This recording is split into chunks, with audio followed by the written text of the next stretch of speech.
Alright guys, so I got another fanfiction idea for you, and this idea was kind of one I was going to do yesterday, but I was like, I just forgot about it and decided to do it here. So anyway, yeah, as you can see from the title, it is a Legend of Korra and AVP story. Something we could have gotten had not Marvel said, hey, we're taking Alien and Predator. Although, to be fair, I don't think Nickelodeon would allow them to do that to begin with anyway. Poor Dark Horse. I think they need to come out with a comic that says, hey Marvel, quit taking our shit. Anyway, so let's dive into this story. So this story centers around after the events of Book 4. Now, keep in mind that during this, after the events of Book 4, is that what's going on is that throughout the Earth Empire, there are still like shattered remains of the Earth Empire who are still fighting, even though Kuvira even said, like on a radio, said, "War's over, we're done, I surrendered, it's over." But there are still like remnants of the Empire still out there fighting.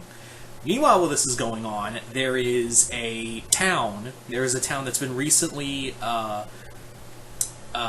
liberated from the Earth Empire remnant, the Earth Empire remnant. And while they were there, it was a mining town, and this mining town discovered a Yautja ship, a downed Yautja ship. And as you can imagine, you can guess where this is going.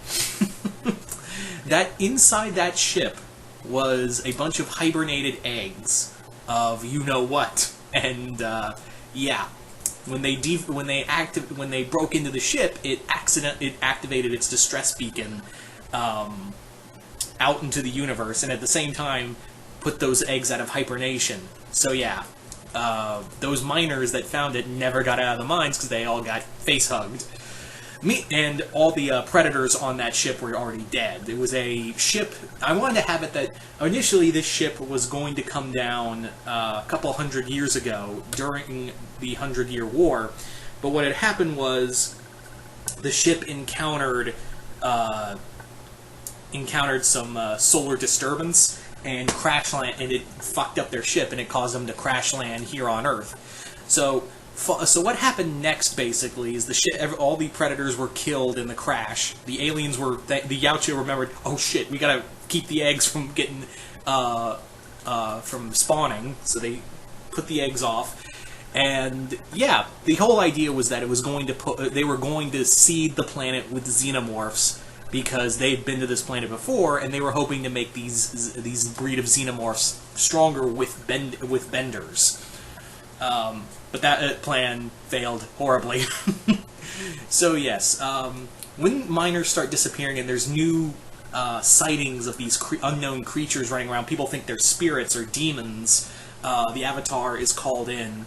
And at the same time, the Imperial Remnant also finds out, hey, there's whatever these are, they need to be weapons for the Earth Empire.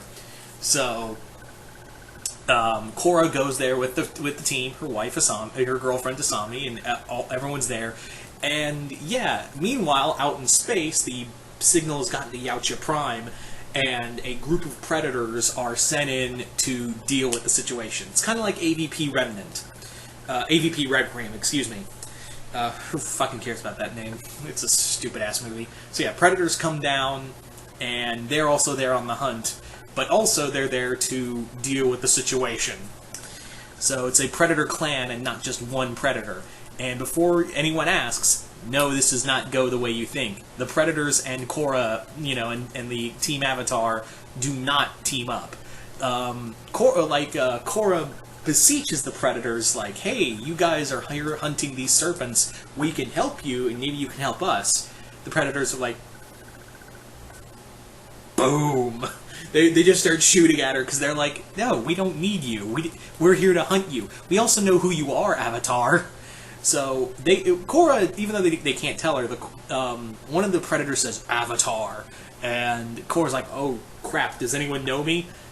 How do they know that I'm the Avatar? So they go, because obviously Korra can't go back to her past lives and cycle through and figure out who did this. She has to go through historical records, and there's a deep moment that they find in the air temple of a conflict between the predator, between a predator and Avatar Yang Chen. So Avatar Yang Chen did battle with a predator and killed it, and since then, predators had been coming down, hunting benders and looking for the Avatar as well. So Kuruk, Kyoshi, Roku, and even Aang in his prime, like when he was an adult, fought predators. So Korra's like, oh great, so it's my turn. Wonderful. Meanwhile, the Imperial Remnant has finally crashed down the Yautja ship, and are basically like, hey, we can use this technology. If we could figure out this technology, we could do so much with it. Meanwhile, however, they don't realize that that ship is now the nest for the xenomorphs. So a lot of them get slaughtered. They get out with some of the predator technology and the eggs. There is a queen there who's obviously spawning at a rapid pace. So the Earth Empire wants to use predator technology, which the predators don't want. So now it's a three-way war between Team Avatar, or four-way war. Team Avatar, the Earth Empire, aliens, and predators. So this all culminates into just this massive conflict that Korra has to stop. And there's no there is no talking about this. No one, neither side wants to ally. So I'm gonna have to fight, and I'm gonna have to fight to kill. And that's what everyone has to do in this situation. Is that you gotta fight hard. They even bring in Kuvira and Zahir to essentially be like to be used as weapons. Because they're like, we don't know what to do. And to make matters worse, they also drop a xenomorph bomb on Republic City. So xenomorphs are now like swarming all over. And the Earth Empire did this. Yeah, they just drop a metal container, opens up, swarms of xenomorphs just start spilling out into Republic City and just start slaughtering people. This is a brutal war between the four sides. It's a war of four empires, or four different perspectives, really. So that was really the whole idea, is just this fun alien predator story where you think it goes like, oh, the predator's going to team up with the Korra and it's all going to be fine, and the predators are going to hang out. No, I'm kind of over the whole predators teaming up with people, because the predators, I feel like they'd be like, no, we don't want to. We're here to hunt you, dumbass. Especially the Avatar, they would definitely want Korra's skull, Korra as a trophy more than an ally. So yeah, so there you go, guys. That is pretty much, in a nutshell, my AVP.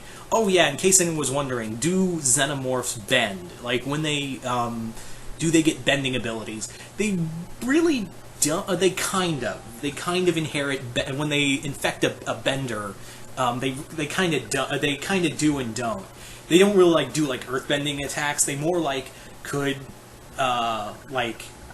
alter, if it's a drone, it can be burrow or something like that. It can burrow around like a badger mole, or swipe its tail and earth moves around it. If a xenomorph infects a firebender, it can breathe fire. If it infects a waterbender, then it can it's more aquatic. It's like an aquatic xenomorph.